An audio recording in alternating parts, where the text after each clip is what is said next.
नमस्कार दोस्तों। स्वागत है आप सभी का हमारे YouTube चैनल बैंकिंग ड्रीम्स पे। जैसा कि आप सभी को पता है कि हम यहाँ हमारे इस प्लेटफॉर्म पे बैंकिंग ड्रीम्स चैनल पे मिलते हैं और करेंटली हम अपने रेलवे टेक्नीशियन का जो एग्जाम होने वाला है 2024 में उसकी प्रिपरेशन कर रहे हैं। तो इसी संदर्भ में देखिए दोस्तों, जो भी हमारी क्लासेस होने वाली हैं उसके बारे में आपको एक छोटा सा की पॉइंट बता दूं कि हम जितने भी थ्योरेटिकल एस्पेक्ट्स या जितने भी थ्योरेटिकल पॉइंट्स और एमसीक्यूज कवर करेंगे ना, वो हमारे जो टेक्निकल ग्रेड का एग्जाम है, जो हमारे टेक्नीशियन फ्रेंड्स हैं, जो एस्पिरेंट्स हैं, ग्रेड 1 और ग्रेड 3 के लिए यूजफुल होने वाले हैं। पर जो हमारे असिस्टेंट लोको पायलट के एस्पिरेंट्स हैं, जो इस पर्टिकुलर पोस्ट के लिए हमारे फ्रेंड्स तैयारी कर रहे हैं, वो भी हमारी इन क्लासेस को देख सकते हैं। ये क्लासेस उन फ्रेंड्स के लिए भी बेनिफिशियल, इक्वली बेनिफिशियल होने वाली हैं, बिकॉज हम सारे बेसिक पॉइंट्स कवर करते चलेंगे। और लास्टली हमने यूनिट्स एंड डायमेंशंस पूरा थ्योरेटिकल एंड एमसीक्यूज कवर किया था सेक्शन। आज हम हमारे नेक्स्ट सेशन में लेकर आए हैं आपके लिए मोशन। आज हम पढ़ेंगे कि गति क्या होता है, व्हाट इज मोशन। और देखिए, मोशन अलग अलग टाइप का होता है, हम सभी को पता है। हम हमेशा साइंस में पढ़ते आए हैं कि मोशन एक प्रकार का नहीं होता। आप हमेशा सीधी लाइन में नहीं चलते, आप कभी जिगजैग चलते हैं, कभी प्लेन में मोशन होता है, 3D मोशन होता है। बट जो पहला हमारा सेशन का पहला टॉपिक होने वाला है, that is motion in a straight line. तो आज हम पढ़ेंगे अपने की पॉइंट्स अलग अलग कि मोशन क्या होता है, मोशन कितने प्रकार का होता है, कि इतने प्रकार का होता है, सबसे बेनिफिशियल, सबसे ज्यादा यूजफुल मोशन कौन सा होता है ना। मोशन क्या होता है, रेस्ट क्या होता है, व्हाट इज द डिफरेंस, अलग अलग की टर्म्स क्या होती हैं, जो भी गति रिलेटेड की टर्म्स हम यूज करते हैं साइंस में, हमारी जो यूज होंगी आगे भी सेशंस में, वो क्या होती हैं, सबके जितने भी एसआई यूनिट्स हैं सबके बारे में हम डिटेल्ड एक डिस्कशन आज करने वाले हैं। कल आगे बढ़ेंगे। और फ्रेंड्स, हमने हमारी बैंकिंग ड्रीम्स टीम ने आपके लिए हमारा टेलीग्राम चैनल ओपन किया है, जहाँ पे आपको जितने भी हमारे सेशन होते हैं ना, जो भी मैं आपको पढ़ाती हूँ या अदर टीचर्स आपको पढ़ाते हैं, उन सेशंस की आपको डिटेल्ड पीडीएफ मिलती है। तो आप वहां से पीडीएफ डाउनलोड कर सकते हैं या विदाउट डाउनलोड आप उन पीडीएफ को एक बार गो थ्रू कर सकते हैं, ताकि आपका एक मेयर रिवीजन होता रहे, आपको किसी प्रकार का कोई कंफ्यूजन ना हो। और इन केस आपको कोई भी कंफ्यूजन होता है, देन माय डियर फ्रेंड्स, मैं और हमारी पूरी team, each and every person, हम सब आपके लिए 24/7 अवेलेबल है। तो किसी प्रकार की कोई क्वेरी है, कोई संदेह है, कोई ऐसा कोई भी ऐसा पॉइंट है जो आपको समझ नहीं आ रहा है, या आपको लग रहा है कि मैम थोड़ा फास्टली मूव कर गई, स्पीड अप हो गया, मैं नहीं समझ पाया, ऐसे में आप हमारे जो यूट्यूब का कमेंट सेक्शन है या हमारे इंस्टाग्राम अकाउंट का जो कमेंट सेक्शन है उसके थ्रू हमसे कनेक्ट कर सकते हैं। हम एज सुन एज पॉसिबल आपको रिवर्ट बैक जरूर किया करेंगे और करते ही हैं। सो चलिए, विदाउट वेस्टिंग मच टाइम, आज पढ़ेंगे हम व्हाट इज मोशन। देखिए, मोशन हमारे फिजिक्स में बहुत ज्यादा इंपॉर्टेंट टॉपिक है, बहुत वर्दी क्वेश्चंस आते हैं। तो यहाँ आज हमारा फर्स्ट क्वेश्चन, फर्स्ट पॉइंट हमारा होने वाला है, हम पढ़ेंगे motion in a straight line के बारे में। देखिए, मोशन अलग अलग प्रकार से होता है, जिसमें मैंने नाम आपको भी बताया था ना। जब हम स्ट्रेट लाइन वाला अपना पूरा मोशन का पोर्शन कवर कर लेंगे, तब हम पढ़ेंगे मोशन इन अ प्लेन, जो कि हमारा होता है 3D मोशन, जिसमें कि अलग अलग डायमेंशंस होती हैं, जैसे एक्स वाई जेड, अलग अलग पॉइंट्स होते हैं, अलग अलग कोऑर्डिनेटेड एक्सिस होती हैं। इनके बारे में हम आगे अभी आपको बताते चलेंगे, डिटेल डिस्कशन करेंगे। पहले हम बात कर लेते हैं कि मोशन स्ट्रेट लाइन में होता क्या है। अब देखिए, अगर आप थोड़ा सा स्ट्रेट लाइन वाला वर्ड साइड में रख दें, तो जब भी कोई ऑब्जेक्ट ना आपकी पोजीशन चेंज कर रहा होता है, मतलब मेरे पास कोई ऑब्जेक्ट है, मानिए ए, ठीक है, ए ऑब्जेक्ट है। अब जब ये ए ऑब्जेक्ट अपनी पोजीशन चेंज कर रहा होता है ना, तो हम क्या कहते हैं कि ये ऑब्जेक्ट मोशन कर रहा है, गतिशील है, जिसे हम हिंदी में क्या कहते हैं, गतिशील है। पर्टिकुलर ऑब्जेक्ट गतिशील है। मैं बैठी हुई हूँ, मैं अभी उठूं और उठ के चलने लगूं, तो मैं क्या हो जाऊंगी, गतिशील हो गई। मेरी जो बॉडी है वो रेस्ट बॉडी ना रह के एक मूवमेंट वाली बॉडी हो जाएगी, मूवमेंट कर रही हूँ, क्योंकि मैं मोशन हो रहा है, गति हो रही है। तो जब भी कोई ऑब्जेक्ट अपनी पोजीशन चेंज कर रहा होता है ना, with respect to stationary object and time, तब ऐसे में कहा जाता है कि वो ऑब्जेक्ट क्या कर रहा है दोस्तों, मोशन कर रहा है। अब इसका एक मैं एग्जांपल आपको देती हूँ।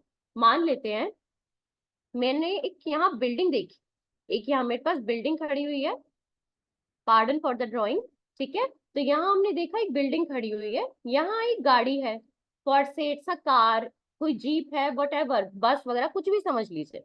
अब आपने देखा कि 8 AM पे, सुबह 8 बजे, जब बिल्डिंग खड़ी हुई है, बिल्डिंग को मान लेते हैं कि स्टेशनरी ऑब्जेक्ट है, बिल्डिंग मूव तो करती नहीं है, ऐसा नहीं है मूव कर नहीं सकती, अर्थक्वेक आएगा बिल्डिंग मूव कर जाएगी, but most of the time एक स्टेशनरी ऑब्जेक्ट है ना, जो मूव ना कर रहा हो ऑब्जेक्ट, उसे आप कहते हैं स्टेशनरी ऑब्जेक्ट, जो एक पोजीशन पे ही बना रहे, खड़ा रहे, बैठा रहे। तो यहाँ पे बिल्डिंग हमारी हो गई एक स्टेशनरी ऑब्जेक्ट। अब कार हमारी 8 AM पे तो यहाँ खड़ी थी, इन दोनों के बीच की दूरी थी 5 मीटर, पर जब हमने सेम बिल्डिंग और कार को एज्यूम किया 8:05 पे, 8:05 AM पे, तो कार हमारी आगे की तरफ मूव कर चुकी थी, मूव कर रही थी, और दोनों के बीच का डिस्टेंस कितना हो चुका था, 20 मीटर। तो यहाँ पे हम क्या कहेंगे कि कार, ये जो कार है ना हमारी, ये बस कार जो आप कह लीजिए, ये जो हमारा ऑब्जेक्ट है, ये बिल्डिंग के रेस्पेक्ट में एक मूवेबल ऑब्जेक्ट है, मोशन कर रहा है with respect to this building, क्योंकि ये बिल्डिंग हो गई हमारी यहाँ पे एक स्टेशनरी ऑब्जेक्ट।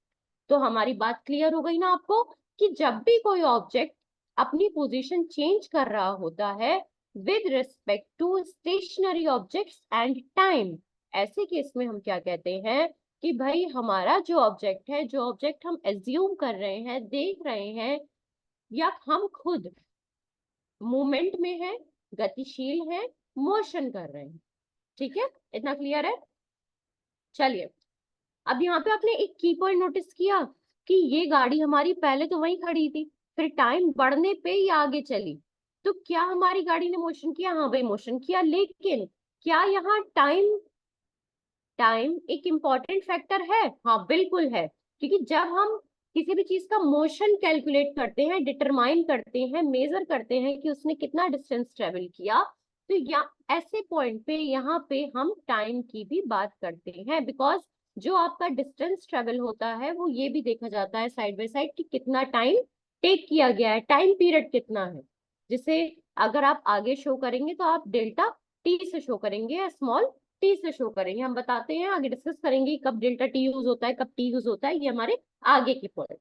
तो इतना समझ में आ गया ना हमें कि मोशन होता क्या है, मोशन स्ट्रेट लाइन में कैसा होता है। अब इसके बारे में थोड़ा जान लेते हैं, क्योंकि हमारा पूरा टॉपिक सिर्फ मोशन के चारों ओर ही नहीं घूमेगा, हमारा टॉपिक घूमेगा मोशन है ना, स्ट्रेट लाइन मतलब एक सीधी रेखा में मोशन किस प्रकार से होता है। अब देखिए, यहाँ पे हमारे पास एक कार थी, ये भैया जी इस कार को चला रहे हैं, ये पहले ओ पॉइंट पे थे, फिर ये ए पॉइंट पे आए, बी पे आए, सी पे आए, पर इन सब पॉइंट्स में कॉमन एक चीज क्या रही कि जो भी इनकी कार का मूवमेंट, यहाँ राइट साइड मूवमेंट होता जा रहा है ना, बढ़ती जा रही है कार, बढ़ती जा रही है, जितना भी मूवमेंट हो रहा है ये सब एक सिंगल डायरेक्शन में होने के साथ साथ एक स्ट्रेट लाइन में मूव हो रहा है। ये कार, ग्रीन कलर की कार, एक स्ट्रेट लाइन में मूव हो रही है, तो ऐसे में क्या कहा जाएगा कि हमारा जो कार का मोशन हो रहा है ना, वो एक स्ट्रेट लाइन में हो रहा है। मानिए कार हमारी ओ से चलती, ये हमारा ओ पॉइंट होता, ओ से चलती ए में, ए से चलती बी में, तो क्या ये हमारा ओ ए बी, ये जो हमारा ओ ए बी है, ये जो हमारी सिमेट्रिकल लाइंस हमारे पास दी हुई है, क्या ये एक स्ट्रेट लाइन मोशन दिखा रही है? नहीं, ये स्ट्रेट लाइन मोशन नहीं दिखा रही है। क्यों?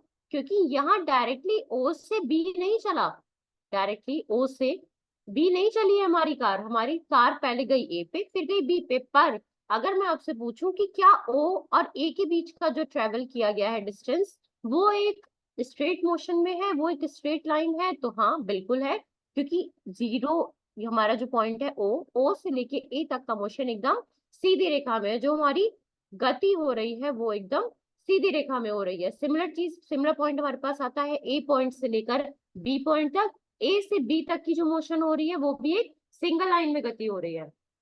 तो ऐसे में आप अच्छे से समझ चुके होंगे, हमने पढ़ा कि मोशन क्या होता है, गति क्या होती है, motion in a straight line क्या होता है, सीधी रेखा में गति किस प्रकार से आप समझेंगे कि गति हमारी सीधी रेखा में हो रही है।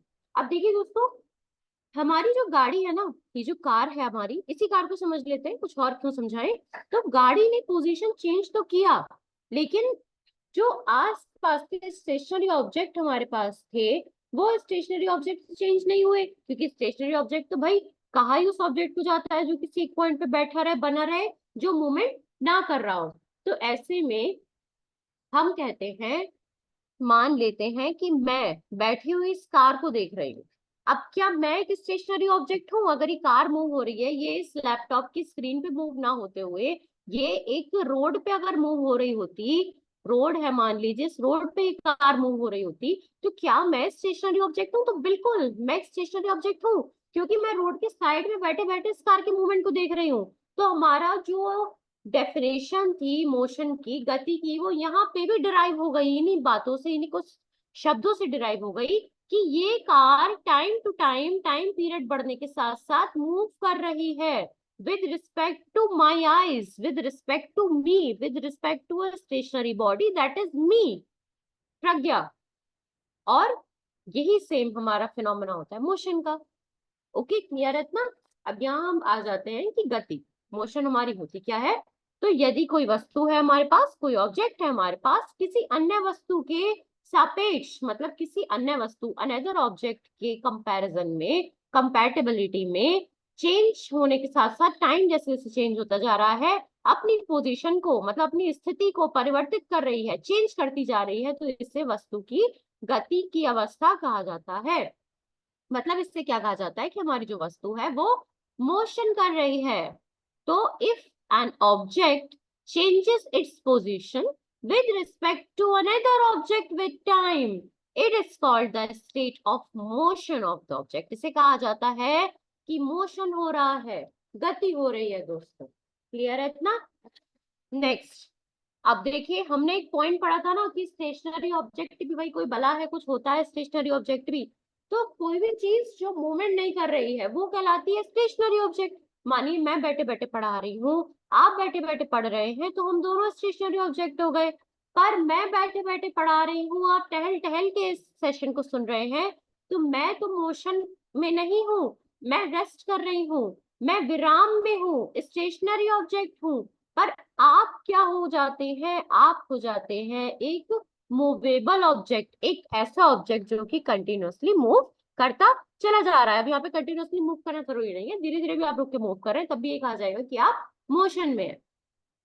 तो कोई भी वस्तु, यदि ऐसी कोई वस्तु जो किसी अन्य वस्तु के सापेक्ष समय परिवर्तन के साथ अपनी स्थिति में परिवर्तन ना करे, मतलब मैं बैठी हूं, मेरे सामने आप बैठे हैं, आप और मैं एक दूसरे के आमने सामने बैठे हुए हैं, आप मेरे संलग्न में, मेरे कंपैरिजन में मूवमेंट नहीं कर रहे हैं, with respect to me you are not moving at all and even a single inch. तो ऐसे में क्या कहा जाएगा कि भाई आप रेस्ट इन पीस हो गए? नहीं नहीं, ऐसा कहा जाएगा कि आप रेस्ट में है। रेस्ट इन पीस मैं कह रही हूँ, आप सुन रहे हैं, रेस्ट इन पीस तो थोड़ा अलग चला गया ना। तो ऐसे में क्या कहा जाएगा कि आप रेस्ट में है, विराम अवस्था में है, आप या कोई भी ऑब्जेक्ट जिसकी यहाँ बात की जा रही है। तो if an object does not change its position with respect to any other object with time, then it is called the rest state of the object. बहुत ज्यादा हमने डीपली समझ लिया कि मोशन क्या होता है, रेस्ट क्या होती है, स्टेशनरी ऑब्जेक्ट क्या होते हैं। आई डोंट थिंक सो कि यहाँ पे किसी प्रकार की किसी भी कंफ्यूजन का कोई स्कोप रह जाता है। पर जैसा हम, हमारी पूरी बैंकिंग ड्रीम्स की टीम आपसे हमेशा कहती आई है कि दोस्तों कोई भी कंफ्यूजन हो, 1% का कोई भी कंफ्यूजन है, तो बिल्कुल आपको झिझकने की कोई जरूरत नहीं है, किसी प्रकार का अफ्रेड होने की जरूरत नहीं है, रिग्रेट करने की कल को जरूरत नहीं कि हाय काश पूछ लिया होता, हाय काश समझ लिया होता। मैम तो कह रही थी ना कि 24/7 अवेलेबल है, हमने ही नहीं पूछा। क्यों नहीं पूछा? तो यहाँ पे आपको कोई कॉम्प्रोमाइज करने के लिए नहीं बैठाया गया है, हमारी पूरी टीम आपके लिए अवेलेबल है। आप हमसे टेलीग्राम चैनल, हमारा टेलीग्राम चैनल जो है बैंकिंग ड्रीम्स का, या फिर हमारा जो इंस्टाग्राम हैंडल है, या फिर हमारा ऐप लॉन्च हुआ है बैंकिंग ड्रीम्स का, उस ऐप के थ्रू भी आप हमसे कनेक्ट हो सकते हैं, कनेक्ट रह सकते हैं। आपको डेली बेसिस पे मॉक टेस्ट, प्रैक्टिस शीट्स वगैरह सब प्रोवाइड की जाएंगी। और आपको अगर लगता है कि किसी भी प्रकार का कोई सजेशन है आपके पास हमारे सेशन से रिलेटेड, तो आप उस सजेशन हम तक पॉजिटिव फॉर्म में जरूर पहुंचाइए। बिकॉज अगर आपने नोटिस किया हो तो हमने हमारी क्लास हिंदी बेसिस के स्टूडेंट्स के लिए मोस्टली प्रेफरेबली शुरू की थी, और आज हम हमारी क्लास को बाइलिंगुअल फॉर्म में पढ़ा रहे हैं, ताकि हमारे हिंदी स्टूडेंट्स और इंग्लिश मीडियम के जो स्टूडेंट्स हैं दोनों ही इक्वली बेनिफिट फील करें, इक्वली प्रिविलेज्ड फील करें हमारे सेशंस के थ्रू। तो हमने ऐसा क्यों किया? Because we do care for you guys. तो आपको भी हमारी थोड़ी सी केयर करनी है, हमारे इस चैनल को फॉरवर्ड करना है, दूसरों तक शेयर करना है, लिंक शेयर करना है हमारी वीडियोस का, सो दैट हमारा चैनल भी रैपिडली ग्रो हो सके, like your knowledge is being grown. Okay, यहाँ एक छोटा सा एग्जांपल और है रेस्ट ऑफ मोशन का, ये मैंने ऐड कर दिया ताकि आपको एक क्विक बिट दे सकूं कि रेस्ट में कैसे पता चलेगा। भाई कार है, 10 सेकंड बाद भी car didn't move from one place to another, तो ये कह लिया जाएगा कि रेस्ट में है। भाई बैठ गई, सो गई, कुछ कर लिया बट हिली नहीं कार हमारी। वहीं पे यहाँ कहा जाता है मोशन में, उसी सेम 10 सेकंड के बाद दूसरी कार है, ये मेरी कार है, मैं चला के ले जा रही हूँ, तो ये कार हमारी क्या कर रही है? कार मूव कर रही है एक प्लेस से दूसरे प्लेस पे, पॉइंट ए से पॉइंट बी पे। तो ये एग्जाम्पल हो गया रेस्ट और मोशन का। अब बात करते हैं दोस्तों संदर्भ का। फ्रेम ऑफ रेफरेंस क्या होता है? बहुत ज्यादा जरूरी है, बहुत ही ज्यादा जरूरी है फ्रेम ऑफ रेफरेंस समझना।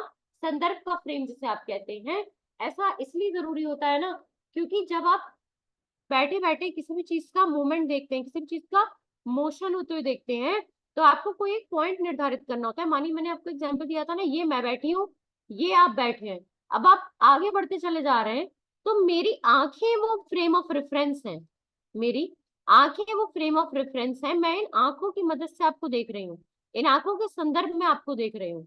ठीक है, तो ऐसे ही हम बात करेंगे कि फ्रेम ऑफ रेफरेंस ये हमारा होता क्या है, जिसे हम हिंदी में कहते हैं संदर्भ का फ्रेम। अब मान लेते हैं कि मुझे किसी भी पर्सन का, किसी भी चीज का मोशन ऑब्जर्व करना है, तो मेरे पास घड़ी होनी चाहिए। भाई समय तो तभी देखूंगी ना जब घड़ी होगी, क्यों? क्योंकि मोशन ऑब्जर्व करने के लिए तो पता करना पड़ेगा ना कि उसने कितना डिस्टेंस ट्रेवल किया, कितने टाइम में। तो मेरे पास एक घड़ी होनी चाहिए, मैं खुद वहां पे प्रेजेंट होनी चाहिए, तभी तो देखूंगी। और मेरे पास एक स्केल होना चाहिए, कोई स्केल हो या फिर कोई ऐसी मेजरेबल, कोई एक ऐसी मेजरेबल यूनिट हो जिसकी मदद से मैं मेजर कर सकूं कि कितना डिस्टेंस ट्रेवल किया गया है, एक्यूरेट डिस्टेंस कितना ट्रेवल किया गया है। क्योंकि देखिए, जब आप कोई भी ऐसा मैथ्स की कैलकुलेशन कर रहे होते हैं ना, या आप कोई भी डिस्टेंस कितना ट्रेवल किया गया है मानिए ये कैलकुलेट कर रहे होते हैं, या फिजिक्स का कोई न्यूमेरिकल सॉल्व कर रहे होते हैं, तो यहाँ पे आपके पास ना आपको एकदम प्रिसाइज रहना होता है। किसी भी प्रकार का कोई एरर एंटरटेन नहीं किया जाता दोस्तों, क्योंकि आपको थोड़ा सा एरर आपसे हो जाएगा कोई भी चीज कैलकुलेट करने में, आपका ऑप्शन पूरी तरीके से गलत हो जाएगा। तो आपको यहाँ समझ के चलना है कि आपको पूरी तरीके से प्रॉपरली आपको अपने पॉइंट से जुड़ कर रहना है, दिमाग को एक जगह पे कंसंट्रेटेड रहकर अपनी तैयारियां करनी है। ओके, तो यहाँ हमसे पूछा जा रहा है कि हम बात कर रहे हैं कि फ्रेम ऑफ रेफरेंस होता क्या है। फ्रेम ऑफ रेफरेंस जिसे हम संदर्भ के फ्रेम के नाम से भी जानते हैं। अब देखिए, अगर मैंने बात की थी ना अभी कि मुझे किसी चीज का मोशन ऑब्जर्व करना है, मानिए मैं एक ऑब्जर्वर की तरह बैठ गई, ये मैं हूँ, ये सी मैं हूँ, ये मैं खड़ी हूँ, प्रज्ञा मैम खड़ी है ये, तो यहाँ मैं सी पॉइंट पे खड़ी हुई हूँ, या मैं सी हूँ, कुछ भी कह लो भाई। तो मुझे मोशन ऑब्जर्व करना है ये कार्ट का, ये जो कार्ट आगे बढ़ रही है ना, इसके दो पॉइंट है ए और बी, मतलब दो पहिए हमारे पास ए और बी। वेलोसिटी आगे की तरफ ट्रेवल करी, आगे समझेंगे वेलोसिटी क्या होता है, जिसे हम बी से शो करते हैं। तो मुझे इसका मोशन ऑब्जर्व करना है, तो मेरे पास मैं खुद प्रेजेंट हूँ तभी तो कर पाऊंगी, मेरे हाथ में घड़ी बंधी हुई हो तभी तो कर पाऊंगी, मेरे पास एक स्केल हो जिससे मैं माप सकूं कि यहाँ से यहाँ तक की दूरी कितनी है, कितनी दूरी ट्रेवल कर ली इसने, तभी तो कर पाऊंगी। तो यही तीनों चीजें मेरे पास प्रेजेंट होनी चाहिए, मतलब मैं एक ऑब्जर्वर होनी चाहिए, मतलब वहां पे एक ऑब्जर्वर होना चाहिए। कोऑर्डिनेटेड एक्सेस हमें पता होने चाहिए, कोऑर्डिनेटेड एक्सेस के बारे में हम आगे समझाएंगे। कोऑर्डिनेटेड एक्सेस होते हैं हमारे जैसे एक्स वाई जेड, इसी फॉर्म में लिखा जाता है। ये जब हमारा 3D मोशन हम पढ़ेंगे तब इसके बारे में बात करेंगे कि क्या होता है। और हमारे पास क्लॉक होनी चाहिए, क्लॉक होनी चाहिए, या फिर कोई हमारे पास सामने बिल्डिंग है जिसपे घड़ी लगी हुई है, रिस्ट वॉच, किसी प्रकार की कोई घड़ी हमारे पास होनी चाहिए जिससे हम देख सके कि अभी समय क्या हो रहा है, और ये डिस्टेंस ट्रेवल होने के बाद टाइम क्या चेंज हो चुका है, टाइम में टाइम क्या बदल चुका है। तो इसे यूज करके ना, क्या मैं आपके सामने, अपने सामने निकल रहे किसी पर्सन का मोशन निकाल सकती हूँ, या फिर मैं अपने सामने खड़े इस कार्ट का मोशन निकाल सकती हूँ, इस कार्ट का मोशन निकाल सकती हूँ? तो हाँ भाई, बिल्कुल निकाल सकती हूँ मैं इस कार्ट का मोशन, अगर मेरे पास ये तीनों चीजें प्रेजेंट हो। तो इसे ही हम कहते हैं फ्रेम ऑफ रेफरेंस। मतलब मैं क्या हो गई, एक फ्रेम ऑफ रेफरेंस हो गई। मैं यहाँ पे खड़ी हुई हूँ, मैं अपने संदर्भ में ये देख रही हूँ कि भाई ये कार्ट आगे की तरफ मूव कर रहा है। तो मेरे रेस्पेक्ट में जब इस कार्ट की मूवमेंट को कंटिन्यूअसली देखा जा रहा है, ऑब्जर्व किया जा रहा है, डिटरमाइन किया जा रहा है, मेजर किया जा रहा है, तो ऐसे में क्या कहा जाता है कि आई प्रज्ञा सक्सेना और I miss C is here an observer, a frame of reference. ठीक है। नेक्स्ट हमारे पास बात आ जाती है प्रकार कितने होते हैं, संदर्भ फ्रेम का प्रकार, मतलब फ्रेम ऑफ रेफरेंस के कितने टाइप्स होते हैं। भाई सब एकाडो को भी बता दो कोई कितने टाइप होते हैं, बेचारा इतना मुरझाया हुआ खड़ा हुआ है। तो यहाँ दो टाइप होते हैं हमारे पास, जिसमें हमारा फर्स्ट होता है inertial frame of reference, inertial frame of reference. Next हमारे पास होता है non inertial frame of reference. अब देखिए, इनर्शियल फ्रेम ऑफ रेफरेंस जिसे हम कहते हैं संदर्भ का जड़त्वीय फ्रेम, और non inertial frame of reference जिसे हम कहते हैं संदर्भ का गैर जड़त्वीय फ्रेम। दो टाइप हमारे पास आ गए। अब पहला हमारे पास आता है inertial frame of reference. Inertial frame of reference होता क्या है? तो देखिए, जब आपका जो ऑब्जर्वर होता है ना, वो रेस्ट में होता है या यूनिफॉर्म स्पीड में भाग रहा होता है आपके साथ साथ, तब आप क्या कहते हैं कि यहाँ पे inertial frame of reference use हो रहा है। यहाँ जो फ्रेम ऑफ रेफरेंस है that is inertial frame of reference. अब इसके बाद हम समझाते हैं कि ऐसा क्या है। मानिए मैं यहाँ बैठी हुई हूँ, ये एक गाय आगे की तरफ मूव कर रही है, काव मूव कर रही है, ये मैं ए पॉइंट पे बैठी हुई हूँ। तो मैं यहाँ पे एक स्टेशनरी ऑब्जेक्ट हूँ ना, मैं बैठी हुई हूँ, मेरे कोई मूवमेंट नहीं हो रहा, मैं रेस्ट में बैठी हुई हूँ। तो ऐसे में क्या कहा जाएगा कि यहाँ पे इनर्शियल फ्रेम ऑफ रेफरेंस है। मतलब मैं रेस्ट में हूँ, मतलब जो ऑब्जर्वर है वो रेस्ट में है, और जो ऑब्जर्व किया जा रहा है वो ऑफ कोर्स मोशन हो रहा है। तो ऐसा फिनोमेना हमारे पास कहलाता है इनर्शियल फ्रेम ऑफ रेफरेंस। और सेकंड पॉइंट इसी कहा जाता है कि मानिए ये मैं मूव कर रही हूँ एक कार में, ये आप मूव कर रहे हैं कार में, मेरी कार भी 40 किलोमीटर पर आवर की स्पीड से चल रही है, आपकी कार भी 40 किलोमीटर पर आवर की स्पीड से चल रही है। तो ऐसे में क्या कहा जाएगा कि नेशनल फ्रेम ऑफ रेफरेंस यहाँ पे भी काम कर रहा है। मतलब जब जो ऑब्जर्वर है, मतलब मैं जिस चीज को ऑब्जर्व करना है, जिस चीज की ऑब्जर्वेशन लेनी है, जिस चीज की मूव देखना है, मोशन देखना है, गति देखनी है, उसके सेम, उसके रिस्पेक्ट में सेम स्पीड से ट्रेवल कर रही हूं अगर मैं, यूनिफॉर्म स्पीड जिसे हम कहते हैं, तो ऐसे में क्या कहा जाएगा कि inertial frame of reference work कर रहा है यहाँ पे। पर वहीं पे हमारे पास आ जाता है संदर्भ का गैर जड़त्वीय फ्रेम जिसे हम कहते हैं non inertial frame of reference. तो इसमें क्या होता है ना कि जो हमारा ऑब्जर्वर है वो नॉन यूनिफॉर्म मोशन कर रहा होगा, मतलब ना रेस्ट पे होगा, ना ही हमारे संग से यूनिफॉर्म मोशन कर रहा होगा, नॉन यूनिफॉर्म मोशन कर रहा होगा। मतलब जिस स्पीड पर चल रहा होगा उस स्पीड को बार बार बदल रहा होगा। ऐसे में कहा जाएगा non inertial frame of reference हो गया है यहाँ पे। अब इसका हम एग्जांपल समझते हैं कि non inertial frame of reference कहाँ पे काम करता है, कैसे काम करता है। तो दोस्तों मान लेते हैं यहाँ पे एक बेबी ए है और एक दूसरा बेबी है बी। अब जब दोनों बेबी सेम स्पीड में आगे आगे आगे आगे बढ़ रहे हैं, दोनों ने सेम टाइम पे 3 कदम आगे बढ़ा है, तो ये तो हमारा हो गया इनिशियल फ्रेम ऑफ रेफरेंस। पर अगर बेबी जो हमारा ए है उसने 2 ही कदम आगे बढ़ाए, रुक गया, उसके बाद बी बेबी ने एक ही कदम आगे बढ़ाया, रुक गया, तो अगर ए को हम ऑब्जर्वर लेते हैं तो ना तो ये रेस्ट में है ना ये यूनिफॉर्म मोशन कर रहा है, तो यहाँ ये क्या कर रहा है, non uniform motion, non uniform motion. मतलब अगर हम ए बेबी की रिस्पेक्ट में बी के मोशन को ऑब्जर्व करना चाहेंगे तो बहुत मुश्किल होगी। क्यों? क्योंकि जो हमारा बेबी ए है उसका मोशन, मतलब उसने जितना मूव किया है, जितनी स्पीड से वो ट्रेवल कर रहा है, उस स्पीड को बार बार चेंज करता जा रहा है ना। मशीन तो है नहीं कि एक स्पीड आपने निर्धारित कर दी चलती चली जाएगी चलती चली जाएगी। तो ऐसे में क्या कहा जाता है कि हमारा non inertial frame of reference work कर रहा है। नेक्स्ट हम बात कर लेते हैं दोस्तों अदिश राशियां, जिन्हें हम कहते हैं स्केलर क्वांटिटीज क्या होती है। क्वांटिटीज हमने अपने लास्ट सेशन में पढ़ा था कि हमारी जो फिजिकल क्वांटिटीज हैं, भौतिक राशियां जिसे हम हिंदी में कहते हैं, जिनका वेट हम मेजर कर सकते हैं, वो क्वांटिटीज जिनका वेट मेजर किया जा सकता है, जिनका मैग्नीट्यूड मेजर किया जा सकता है, मैग्नीट्यूड मेजर किया जा सकता है, ऐसी क्वांटिटीज को हम क्या कहते थे, फिजिकल क्वांटिटीज, भौतिक राशियां। तो ये राशियां देखिए हमारे पास दो टाइप की होती हैं। दो टाइप इसमें क्या क्या होते हैं, स्केलर क्वांटिटीज जिसे हम कहते हैं अदिश राशियां, और नेक्स्ट हम पढ़ेंगे वेक्टर क्वांटिटीज, जिसे हम कहेंगे सदिश राशियां।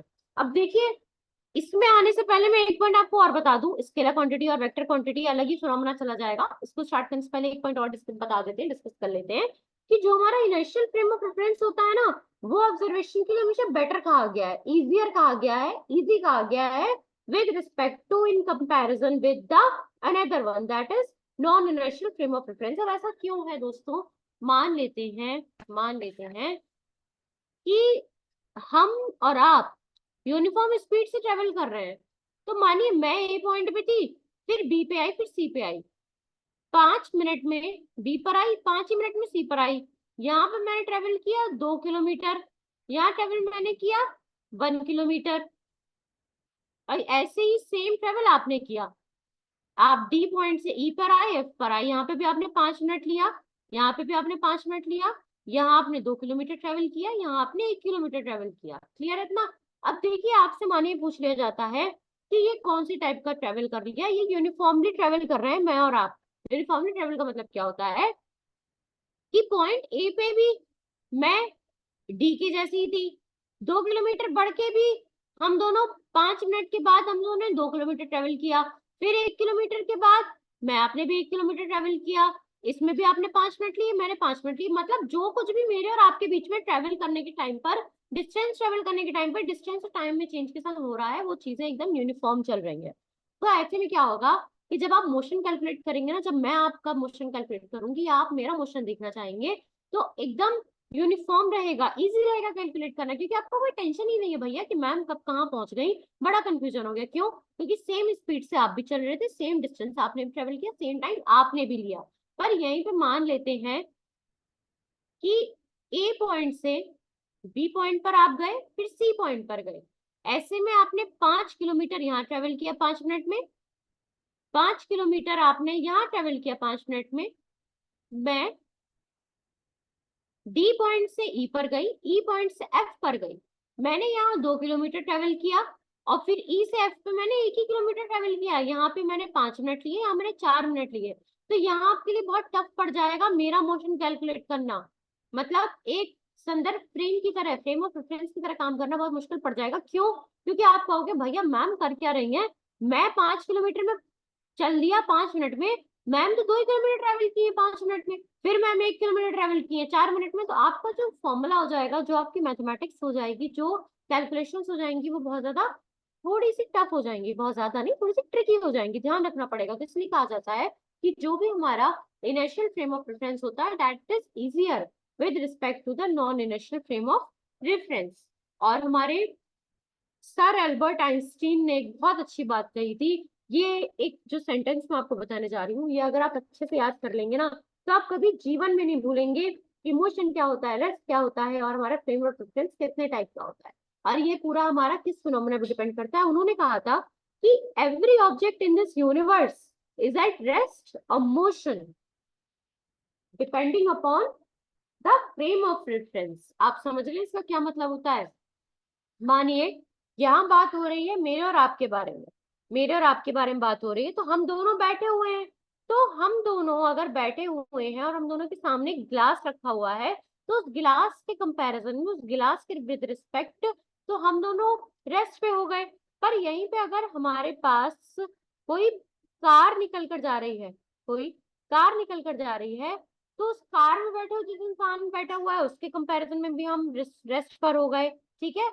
पर हम अर्थ पे बैठे हुए हैं, अर्थ पे हैं, अर्थ कंटिन्यूअसली मूव करती रहती है, तो आप क्या कहेंगे कि अदर प्लैनेट्स के कंपैरिजन में, या फिर सन मून के कंपैरिजन में, हम एक मोशन में है, मोशन कर रहे हैं, मूवमेंट हो रहा है हमारे अंदर, हम अपना डिस्टेंस ट्रेवल कर रहे हैं टाइम के साथ साथ।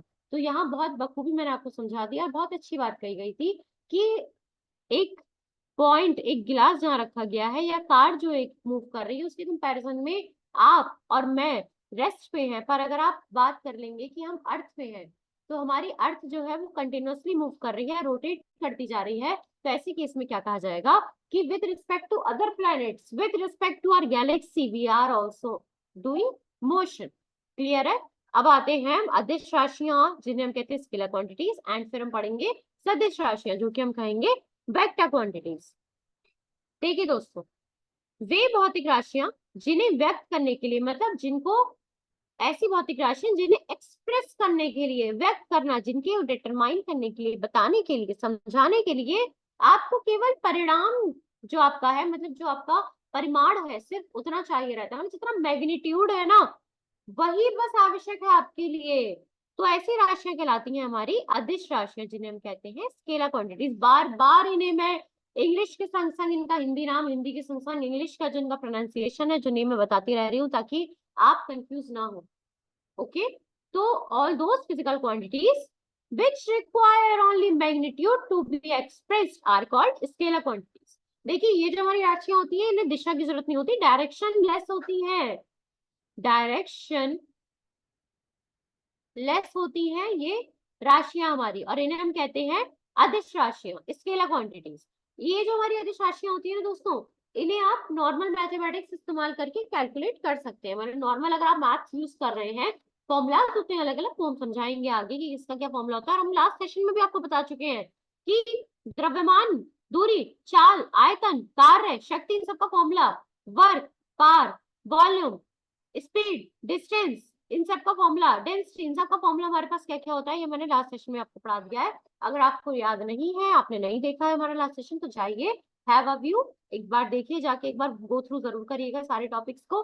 तो यहाँ पे मैं आपसे बात कर रही थी कि अदिश राशियां क्या होती है जिन्हें हम कहते हैं स्केलर क्वांटिटीज क्या होती हैं। हमने समझ लिया अदिश राशियां क्या होती है, डायरेक्शनलेस होती हैं। अगर आपके पास सिर्फ मैग्नीट्यूड है, सिर्फ परिमाण प्रेजेंट है इनका, तो ऐसे में आप इन क्वांटिटीज को कैलकुलेट कर सकते हैं इजिली। अदिश राशियों को कैलकुलेट करने के लिए बहुत नॉर्मल मैथमेटिक्स, बहुत normal formulas based mathematics use होती है। कोई जरूरत नहीं होती है आपको इनमें डायरेक्शन की। जैसे हो गया हमारा मनी, मनी एक फिजिकल क्वांटिटी है। अब मैं पैसे को ले जाके चाहे सीधा करके खड़ा कर दूं एक सिक्के को, या मैं सिक्के को लिटा के रख दूं, अगर सीधा खड़ा करने से मेरा एक का सिक्का दो के सिक्के में कन्वर्ट हो जा रहा है तब तो भाई कोई बात है, लेकिन ऐसा नहीं हो रहा है ना। तो हमारा मनी हो गया है एक स्केलर क्वांटिटी, और हमारा द्रव्यमान, दूरी, स्पीड, वॉल्यूम, वर्क, पार, ये सब भी हमारे हो गए स्केलर क्वांटिटीज, क्योंकि इन पे फर्क नहीं पड़ता। आपके पास एक गिलास है, गिलास में पानी प्रेजेंट है, तो इस बात का फर्क नहीं पड़ रहा है भाई कि आपने गिलास को कितनी ऊंचाई पर रखा है। अगर आप गिलास को थोड़ा ऐसे करके टिल्ट करके भी रख देंगे ना, तब भी उसका वॉल्यूम सेम रहेगा, क्योंकि उसमें पानी सेम प्रेजेंट है भैया। उसका लेवल देखने में अलग हो सकता है पर वॉल्यूम सेम रहेगा, कोई फर्क नहीं पड़ रहा। तो ऐसे में क्या कहा जाता है कि हमारा वॉल्यूम जो है, जो ये सारी जितनी फिजिकल क्वांटिटीज है, ये हमारी होती है स्केलर क्वांटिटीज। ओके, इन्हें नॉर्मल मैथमेटिक्स से आप कैलकुलेट कर सकते हैं, इनमें किसी प्रकार की आपको बहुत ज्यादा हाइपोथेटिकल कैलकुलेशंस की रिक्वायरमेंट नहीं होती है। नेक्स्ट हमारे पास आता है सदिश राशियां। सदिश राशियां जो कहलाती हैं वेक्टर क्वांटिटीज। अब ये वो भौतिक राशियां होती हैं, वो फिजिकल क्वांटिटीज होती हैं जिन्हें व्यक्त करने के लिए परिमाण के साथ साथ, मतलब मैग्नीट्यूड के साथ साथ, हमें डायरेक्शन की रिक्वायरमेंट होती है। ठीक है, मतलब ये वो क्वांटिटीज होती हैं जो मैग्नीट्यूड के साथ साथ जिनमें आपको डायरेक्शन की जरूरत होती है, ये कहलाती हैं हमारी सदिश राशियां। इन्हें आप नॉर्मल मैथमेटिक्स से थोड़ा सा इनको कैलकुलेट करना थोड़ा सा मुश्किल होता है, फॉर्मूलाज थोड़े से अलग है वेक्टर क्वांटिटीज को डिटरमाइन करने के, मेजर करने के। और ये सदिश राशियां परिमाण और दिशा दोनों को ध्यान में रखकर कैलकुलेट की जाती है, मैंने आपको बता दिया। तो इसे हम क्या कहेंगे कि those physical quantities which require magnitude as well as direction, which require magnitude as well as direction to be expressed are called vector quantities। देखिए, मैथमेटिकल जितने भी ऑपरेशंस होते हैं इनमें ये जरूरी होता है कि आप ध्यान रखें कि दोनों, मतलब जो हमारा मैग्नीट्यूड है और जो डायरेक्शन है, ये दोनों वेक्टर क्वांटिटीज के लिए जरूरी है। ये मैं आपको समझाऊंगी कि मैं ऐसा क्यों कह रही हूँ। ये सिर्फ देखने में नहीं है कि भाई हमने जितना हमारा विस्थापन हुआ, मानिए डिस्प्लेसमेंट जितनी हमारी हुई है, वेलोसिटी जो हमारी वेग है, वेलोसिटी है, या फिर हमारा जो डिस्प्लेसमेंट है, अब ऐसे में हमारा जो बल हो गया, संवेग हो गया, ये सारी हमारी होती है वेक्टर क्वांटिटीज। मतलब क्या होता है कि विस्थापन, डिस्प्लेसमेंट के बारे में आगे हम समझाएंगे कि ऐसा क्यों होता है कि इसमें डायरेक्शन की नीड पड़ती है। तो ये सारी क्वांटिटीज अभी के लिए सिर्फ समझ लीजिए कि इनमें डायरेक्शन अगर आपके पास नहीं है तो आप इन्हें कैलकुलेट नहीं कर सकते। अब इसमें छोटा सा एग्जाम्पल मैं आपको दे देती हूँ। ये एग्जाम्पल ले लेते हैं। एग्जाम्पल है हमारा कि आपको फोर्स कैलकुलेट करना है। फोर्स हमारे पास मानिए है, दो एग्जाम्पल ले लेते हैं। पहला हमारे पास ये कोई एक यहाँ पे कार्टन रखा हुआ है, यहाँ पे फोर्स लग रहा है 2N का, 2 न्यूटन का फोर्स लग रहा है, और नीचे से भी फोर्स इसमें 2 न्यूटन का लग रहा है। तो दोनों ही हमारे जो फोर्स है सेम डायरेक्शन में है ना दोस्तों। तो यहाँ पे क्या होगा कि इनकी एडिक्शन हो जाएगी, ये ऐड हो जाएंगे, मतलब 2N प्लस 2N हो जाएगा, दैट इज 4 न्यूटन का टोटल फोर्स लग रहा है। पर ऐसे ही अगर दूसरा एक एग्जांपल यहाँ लिख देती हूँ, यहाँ बना के दिखा देती हूँ कि एक फोर्स लग रहा है 2N का और अपोजिट डायरेक्शन फोर्स लग रहा है 2 न्यूटन का, मतलब इसी कार्टन को आप धक्का दे रहे हैं 2 न्यूटन से, 2 न्यूटन फोर्स के साथ, और अपोजिट डायरेक्शन में, आप ही के अपोजिट डायरेक्शन में धक्का दे रही हूँ सेम फोर्स 2 न्यूटन के फोर्स के साथ। तो क्या होगा कि फोर्स दोनों अलग अलग डायरेक्शन में है, तो दोनों फोर्स एक दूसरे से कैंसिल हो जाएंगी, मतलब यहाँ 2N माइनस 2N हो जाएगा, दैट इज हमारा फोर्स हो जाएगा 0। क्लियर हो गया। तो फोर्स क्या हुई हमारी वेक्टर क्वांटिटी, क्योंकि इस पर फर्क पड़ा भाई, इस पर फर्क पड़ा कि किस डायरेक्शन में आपने फोर्स लगाया। इसका एक बहुत अच्छा एग्जांपल है, हमारे पास वेइंग मशीन भी होता है।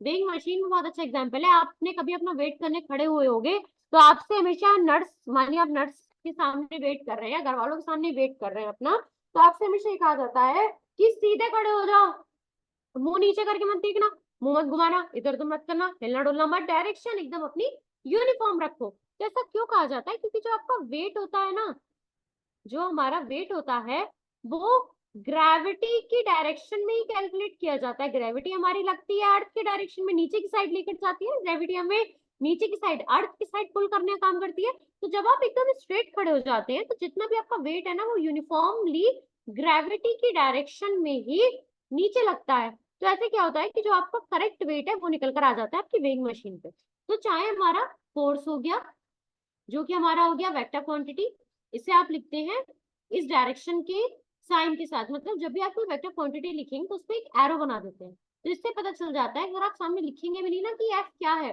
तो इंसान सामने देख के बता देगा कि भाई ये तो एक वेक्टर क्वांटिटी है, क्योंकि इस पे एक चिन्ह लगा हुआ है, एक एरो लगा हुआ है। नेक्स्ट हमारे पास आता है वेट। वेट जिसे आप शो करते हैं ऐसे डब्ल्यू एरो के साथ, या आप वेलोसिटी को भी एरो के साथ शो कर सकते हैं। तो ऐसे हमने समझ लिया अच्छे से कि हमारी अदिश मतलब स्केलर क्वांटिटीज और सदिश मतलब वेक्टर क्वांटिटीज होती क्या है। छोटा सा एक क्विक बिट ले लेते हैं। देखिए यहाँ आपको दिया जा रहा है स्केलर क्वांटिटीज और वेक्टर क्वांटिटीज। स्केलर क्वांटिटीज कौन कौन सी होती है हमारी, तो स्केलर क्वांटिटीज हमारी हो जाती है, scalar quantities have magnitude only, पता है भाई। Vector quantities have both direction and magnitude, ये भी पता है भाई हमें। स्पीड हो गई हमारी स्केलर क्वांटिटी, स्पीड पे फर्क नहीं पड़ता किस डायरेक्शन में जा रहे हो, उस बात का स्पीड पे फर्क नहीं पड़ता, as long as we are talking about motion in a straight line के बारे में बात हो रही है बस, motion in a straight line के बारे में बात हो रही है बस। ये अगर मैं आपको नॉर्थ के साइड लेके जाऊं तब भी अगर आप 3 किलोमीटर पर आवर की स्पीड से चल रहे हैं तब भी आपकी स्पीड 3 किलोमीटर पर आवर चलेगी। अब मैं आपको साउथ लेके जाऊं तब भी आपकी स्पीड अगर 3 किलोमीटर पर आवर है तब भी आपकी स्पीड जो है 3 किलोमीटर पर आवर ही कही जाएगी। तो स्पीड में किसी बात का डायरेक्शन का कोई फर्क नहीं पड़ता, मास पे फर्क नहीं पड़ता, वॉल्यूम पे फर्क नहीं पड़ता, मैंने आपको बताया टाइम पे फर्क नहीं पड़ता। भाई घड़ी तो सेम तरीके से चलेगी ना, घड़ी को आप लेटा के रख दो, घड़ी को सीधा करके रख दो, ऊपर मुंह करके रख दो, टेढ़ा करके रख दो, कैसे भी रख दो, उसकी जो सुइयां हैं वो यूनिफॉर्मली ही अपना डिस्टेंस ट्रेवल करती रहेंगी। तो टाइम पे स्पीड का कभी भी फर्क नहीं पड़ता, टाइम हमारा एक डायरेक्शनलेस क्वांटिटी। आप भैया इसमें ये कह दें कि यूनिफॉर्मली चल रही है मतलब क्लॉकवाइज चल रही है कि एंटी क्लॉकवाइज चल रही है, तो भाइयों और बहनों चाहे सुई जो है सुई हमारी एक क्लॉकवाइज मोशन करे या फिर एंटी क्लॉकवाइज मोशन करे, दोनों ही केसेस में टाइम तो उसने 60 सेकंड का ही ट्रेवल किया ना। मानिए हमारी सेकंड वाली सुई 1 मिनट में 60 सेकंड ही तो चलेगी ना, चाहे उसको आप इधर से उधर घुमा के देख लें, क्लॉकवाइज मूवमेंट करा के देख लें या फिर एंटी क्लॉकवाइज मूवमेंट करा के देख लें। पर हमारी स्केलर क्वांटिटीज हो गई है, वेक्टर क्वांटिटीज हमारी होगी वेलोसिटी। वेलोसिटी फर्क पड़ता है डायरेक्शन का, ऐसा क्यों होता है क्योंकि वेलोसिटी में आप डिस्टेंस ना ट्रेवल करके डिस्प्लेसमेंट बेस्ड क्वांटिटी ले लो, तो इस पे फर्क पड़ता है कि डायरेक्शन क्या है, फ्रिक्शन पे फर्क पड़ता है डायरेक्शन क्या है, वेट पे फर्क पड़ता है डायरेक्शन क्या है। अब हमारे पास पॉइंट आ जाता है दूरी क्या होती है, दूरी जिसे हम कहते हैं डिस्टेंस। देखिए जब भी हम चलते हैं ना तो कितनी पाथ कवर करते हैं इसे कहते हैं डिस्टेंस। छोटा सा था, समझ आ गया, पर इसे थोड़ा सा अपनी साइंटिफिक लैंग्वेज में पढ़ लेते हैं ताकि आपको कोई कंफ्यूजन ना हो जाए। तो देखिए, जब भी आप कोई डिस्टेंस ट्रेवल कर रहे हैं उसे आप किस तरीके से समझेंगे कि मानिए मैं चल रही हूँ, चलते चलते मैं ए पॉइंट से बी पॉइंट पर आ गई, तो मैंने यहाँ पे 2 किलोमीटर की दूरी ट्रेवल की। 2 किलोमीटर मेरा डिस्टेंस रहा। इसकी एसआई यूनिट क्या होती है डिस्टेंस की? डिस्टेंस की एसआई यूनिट हमारे पास होती है मीटर। डिस्टेंस हमारी एक अदिश राशि है, that is distance is a scalar quantity. Okay, तो हमने यहाँ पढ़ा कि गति करती हुई वस्तु के द्वारा तय किए गए संपूर्ण मार्ग की लंबाई को दूरी कहा जाता है। यहाँ पे मैं गति करती हुई वस्तु थी ना, तो इस संपूर्ण मार्ग मतलब जो पूरा मार्ग है इसमें मैंने कितनी दूरी ट्रेवल की? 2 किलोमीटर। तो 2 किलोमीटर मेरी हो गई डिस्टेंस। तो क्या कहेंगे हम कि the length of the entire path, the length of the entire path covered by a moving object is called distance. ये स्केलर क्वांटिटी होती है। अब देखिए, डिस्टेंस हमेशा धनात्मक होता है। धनात्मक मतलब क्या होता है? डिस्टेंस हमेशा पॉजिटिव रहता है। ऐसा क्यों होता है? मान लेते हैं हम एक पॉइंट से दूसरे पॉइंट पर चले, एक पॉइंट से दूसरे पॉइंट पर चले यार, अगर आप कुछ पॉइंट सेंटीमीटर भी चले होगे ना, तब भी वो पॉजिटिव ही तो रहेगा ना। डिस्टेंस कभी माइनस में नहीं हो सकता, क्योंकि एक चीज की दूरी दूसरी जगह से कभी माइनस नहीं हो सकती। आप ये नहीं कहेंगे कि रामपुर और मुरादाबाद की दूरी आपस में 35 किलोमीटर है या कितने किलोमीटर है, या फिर आप ये नहीं कहेंगे कभी कि तिरुवनंतपुरम की दूरी दिल्ली से कितनी है, -260 किलोमीटर। तो आप नहीं कहोगे ना भाई, सेंस ही नहीं बनता। कोई भी चीज जब आप एक जगह दूसरी जगह ट्रेवल कर रहे हो, आगे बढ़ रहे हो, तो वो गेन हो रही है ना, गेन हो रहा है ना, डिस्टेंस वहां पे दूरी गेन हो रही है ना। तो जब भी कहीं कोई गेन होता है तो वो पॉजिटिवली शो किया जाता है, पॉजिटिव टर्म होती है। तो इसलिए डिस्टेंस हमारा कभी भी निगेटिव नहीं होता है, डिस्टेंस कभी भी निगेटिव नहीं हो सकता। नेक्स्ट हमारे पास आता है विस्थापन। अब विस्थापन जिसे हम कहते हैं डिस्प्लेसमेंट, डिस्टेंस और डिस्प्लेसमेंट में सबसे बड़ा डिफरेंस यही होता है कि डिस्टेंस हमारा होता है एक स्केलर क्वांटिटी, वहीं पे डिस्प्लेसमेंट हमारा एक होता है वेक्टर क्वांटिटी। अब देखिए, डिस्प्लेसमेंट का पहले एक एग्जांपल समझ लेते हैं। डिस्प्लेसमेंट कैसे कैलकुलेट करेंगे, पहले थोड़ा सा ये समझ लेते हैं। मानिए ए पॉइंट है, मैं कहेंगे आप भी कि मैम आज तो A point B point C point के पीछे पड़ गई, लेकिन दोस्तों कोई और तरीका नहीं है इसे अच्छे से समझाने का। लेकिन सिंपल पॉइंट से समझना ज्यादा इजी है। इससे बहुत ज्यादा कॉम्प्लेक्स बना के मैं समझाऊं, दिखाऊंगी भाई मुझे बहुत नॉलेज है, उससे बेहतर है कि मैं इसे सिंपली समझा दूं, सेम एग्जाम्पल के साथ समझा दूं, ताकि आप इजिली इनसे कनेक्ट कर सकें। तो हमारे पास क्या हो गया कि ए बी और सी, जिसमें यहाँ होता है 5 मीटर, यहाँ होता है 3 मीटर। तो जब आपसे डिस्टेंस ट्रेवल किया करने को कहा जाएगा जिसका सिंबल होता है स्मॉल एस, तो आप कहेंगे कि आपने 5 मीटर को मतलब ए से बी के डिस्टेंस को और बी से सी के डिस्टेंस को आपने सिंपली कैलकुलेट कर दिया, तो आपका टोटल डिस्टेंस आ गया ए से सी तक का बी के थ्रू 8 मीटर, है ना। ये हो गया हमारा डिस्टेंस का फॉर्मूला। पर डिस्प्लेसमेंट क्या होती है? डिस्प्लेसमेंट हमारी होती है minimum distance between final position and initial position of an object. इसे आप कहते हैं डिस्प्लेसमेंट।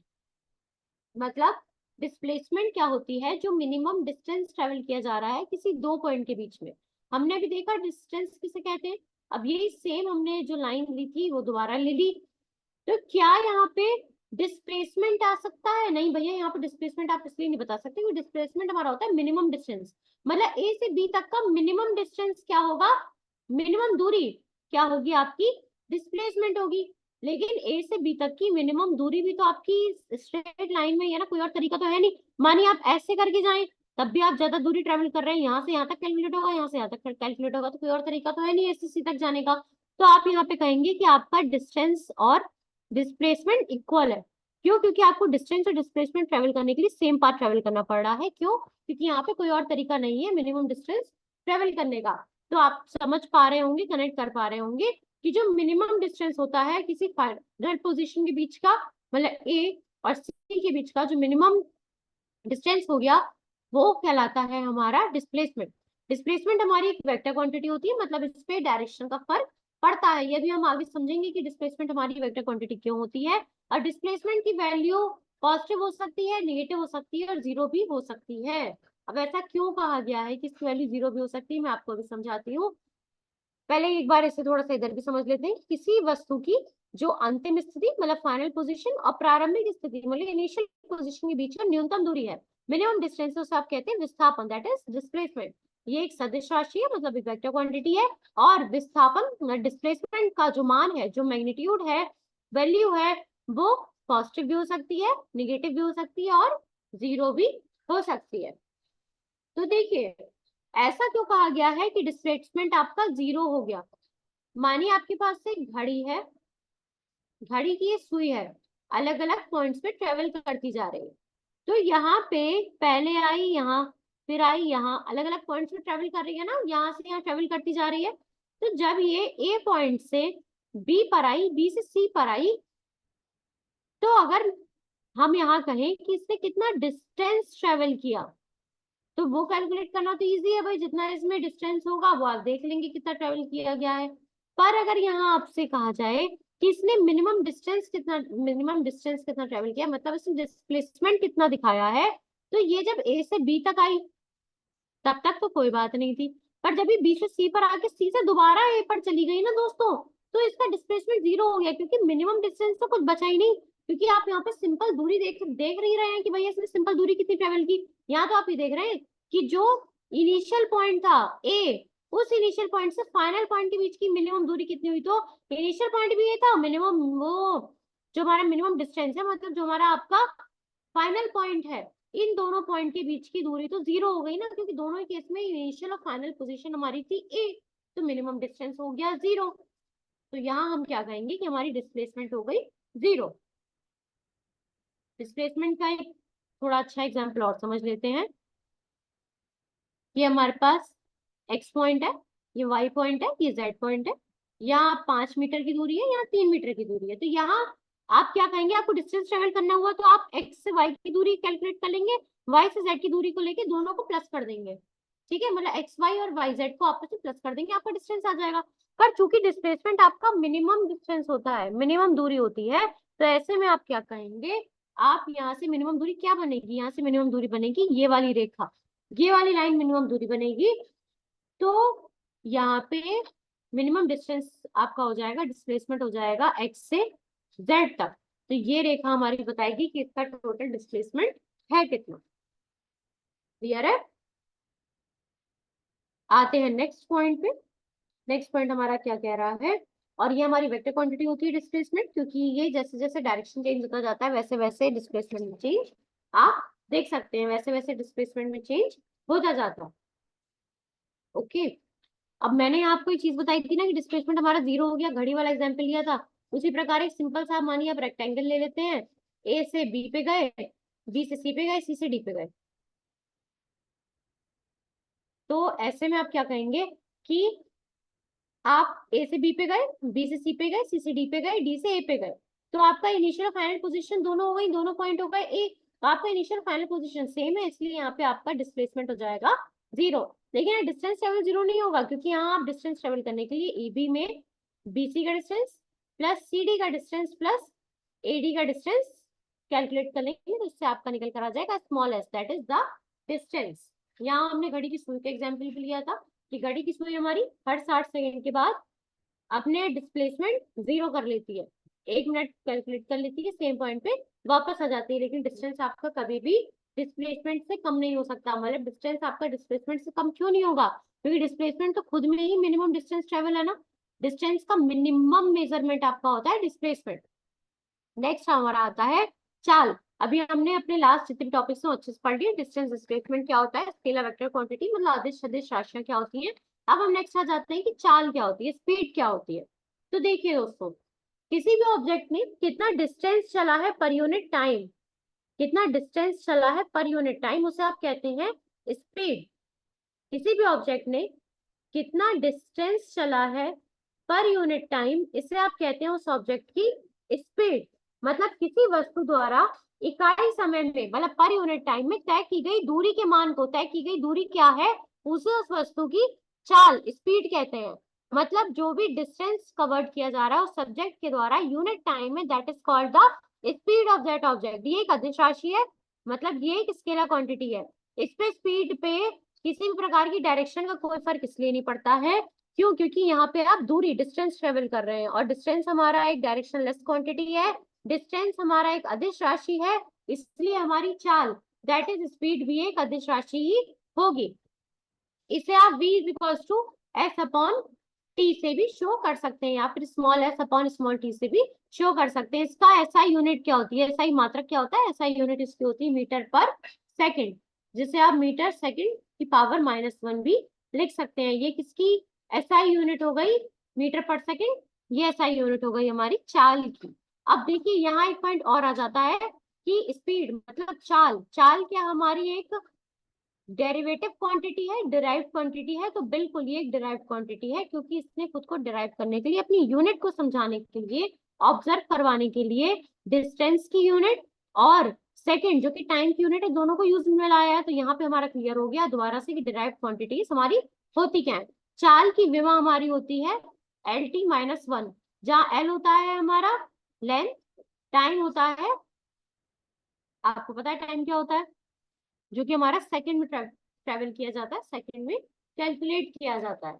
नेक्स्ट हमारे पास आता है वेग। अब वेग जिसे हम कहते हैं वेलोसिटी, देखिए पर यूनिट टाइम में किसी वस्तु द्वारा तय किया गया जितना विस्थापन है, मतलब पर यूनिट टाइम में कोई भी वस्तु कितना डिस्प्लेसमेंट ट्रेवल कर रही है, उसे उस वस्तु का वेग कहते हैं।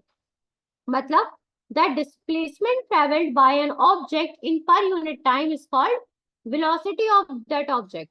ये एक सदिश राशि है, मतलब ये एक वेलोसिटी हमारी एक वेक्टर क्वांटिटी है।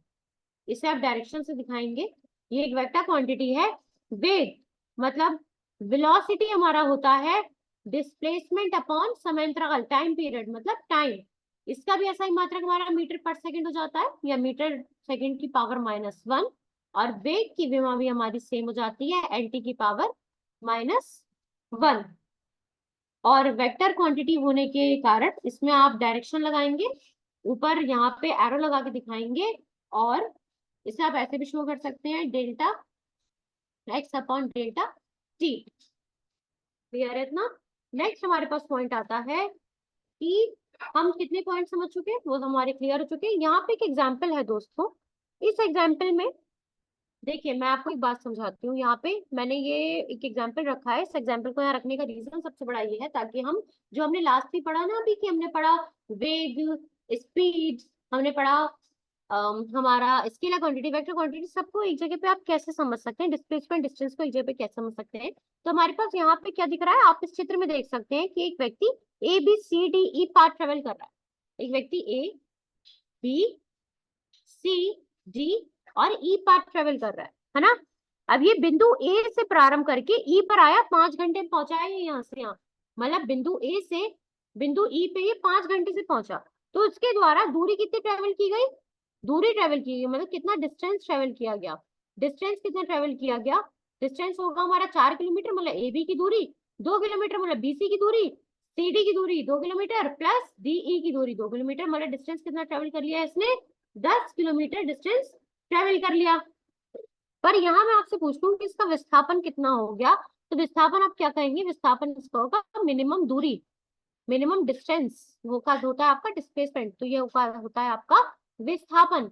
मतलब ये 2 किलोमीटर है तो ये भी 2 किलोमीटर हुआ, तो यहाँ आपका डिस्प्लेसमेंट क्या हो जाएगा, डिस्प्लेसमेंट आपका हो जाएगा AB की दूरी प्लस BE की दूरी, मतलब 4 kilometre plus 2 kilometre is equals to 6 kilometre. मतलब इसके द्वारा मिनिमम डिस्टेंस जो ट्रेवल हो रहा है, डिस्प्लेसमेंट कितना किया जा रहा है, 6 किलोमीटर। अब नेक्स्ट इसमें आ जाता है कि इसकी चाल क्या होगी, स्पीड, किस स्पीड से ट्रेवल कर रहा है, तो स्पीड हमारी होती है डिस्टेंस अपॉन टाइम। तो यहाँ हम लिख देंगे इसने डिस्टेंस ट्रेवल किया है 10 किलोमीटर का 5 घंटे में, 5 घंटे में 5 आवर्स में। तो यहाँ इसने डिस्टेंस ट्रेवल किया है 2 किलोमीटर पर आवर। ये हो गया इसका स्पीड, किस स्पीड से ट्रेवल कर रही है, ये हो गया स्पीड, 2 किलोमीटर पर आवर की स्पीड से ट्रेवल कर रहा है। पर यही आपसे पूछ लूं कि इसका वेग कितना होता है, वेलोसिटी कितनी होगी, तो वेलोसिटी चूंकि होती है हमारी डिस्प्लेसमेंट अपॉन टाइम, तो यहाँ डिस्प्लेसमेंट हमने किया था 6 किलोमीटर अपॉन टाइम, तो हमारा सेम रहेगा 5 आवर। तो वेलोसिटी हमारी हो जाती है 1.2 किलोमीटर पर आवर पूर्व की ओर, मतलब पूर्व दिशा की, और ये पूर्व दिशा की ओर जा रहा है ना, तो ये वेलोसिटी हमारी हो गई पूर्व की ओर। क्लियर है इतना? चलिए आते हैं नेक्स्ट पॉइंट पे। अब हम यहाँ पढ़ते हैं एक्सीलरेशन क्या होता है, एक्सीलरेशन जिसे हम त्वरण कहते हैं। तो किसी भी वस्तु का वेग मतलब किसी भी वस्तु की, किसी ऑब्जेक्ट की जो वेलोसिटी होती है, वो जब टाइम में चेंज होने के साथ साथ, समय के साथ साथ जब परिवर्तित होती जाती है, तो उस वस्तु की वेलोसिटी को, उस वस्तु की जो वेलोसिटी जिस दर से चेंज हो रही है, उसे आप कहते हैं त्वरण, एक्सेलरेशन। एक्सेलरेशन हमारा होता है वेग में परिवर्तन। वेग में परिवर्तन मतलब हमारा वेलोसिटी में चेंज। मतलब अगर वो इनिशियली ट्रेवल कर रही थी यू वेलोसिटी से, उसकी स्पीड थी यू, उसके बाद उसकी वेलोसिटी हो गई वी, तो आप क्या कहेंगे कि मतलब जो उसकी फाइनल वेलोसिटी है उसमें से अगर आप उसकी इनिशियल वेलोसिटी घटा देते हैं, मतलब v माइनस यू कर देते हैं पर अपॉन टाइम, तो ये आपका दे देता है एक्सेलरेशन का फॉर्मूला। v हम आपका यहाँ पे हो गया अंतिम वेग, u है प्रारंभिक वेग, और समय हो गया समय अंतराल। देखिए मैं सब कुछ यहाँ नोट डाउन करती चलती हूँ ताकि आप अगर पीडीएफ से भी कल को पढ़ें तो आपको किसी प्रकार का कोई कंफ्यूजन ना हो। देखिए ये भी पढ़ रहा है, इससे आपको इतना समझ में आ गया होगा ना कि पढ़ाई आपको भी करनी है। ये बस फर्क इतना है, किताबों बैठ के पढ़ रहा है, आपको किताबों बैठ के नहीं पढ़ना है। आपके लिए टेबल चेयर प्रोवाइडेड है, उस पर जाइए पढ़िए, पर पढ़िए जरूर। बिकॉज स्टिल टाइम आप अच्छे से तैयारी नहीं करेंगे दोस्तों, बहुत मुश्किल हो जाएगा किसी भी एग्जाम को क्रैक करना, चाहे वो कितना इजी एग्जाम हो, चाहे वो कितना टफ एग्जाम हो। और कोई भी एग्जाम आज के टाइम पे इजी नहीं है, बिकॉज कंपटीशन अपने पीक पॉइंट पर आ चुका है। ओके, तो यहाँ हम जानेंगे कि त्वरण हमारा एक सदिश राशि है। क्यों? क्योंकि हमने यहाँ भी देखा कि त्वरण हमारा डिपेंड करता है वेलोसिटी पे, और चूंकि वेलोसिटी एक वेक्टर क्वांटिटी है, वेलोसिटी एक वेक्टर क्वांटिटी है, तो वेलोसिटी पे डिपेंड होने की वजह से हमारा एक्सलेरेशन भी एक वेक्टर क्वांटिटी हो जाता है। इसकी यूनिट क्या होती है? इसकी यूनिट होती है मीटर पर सेकेंड। इसका यूनिट भी हमारे पास होता है मीटर पर सेकेंड। और त्वरण की विमा हमारी होती है एल टी की power minus two, L T की पावर माइनस टू। चलिए, अब अगर कोई वस्तु हमारे पास एक्सीलरेशन कर रही है, हमने देखा कि एक स्ट्रेट लाइन में, एक सरल सीधी रेखा में वो गति कर रही है, तो इसकी गति को अलग अलग समीकरण इस्तेमाल किए गए, मतलब अलग अलग इक्वेशंस इस्तेमाल की गई हैं। इन इक्वेशंस को हम आगे पढ़ेंगे, बताऊंगी आगे की इक्वेशंस होती क्या है।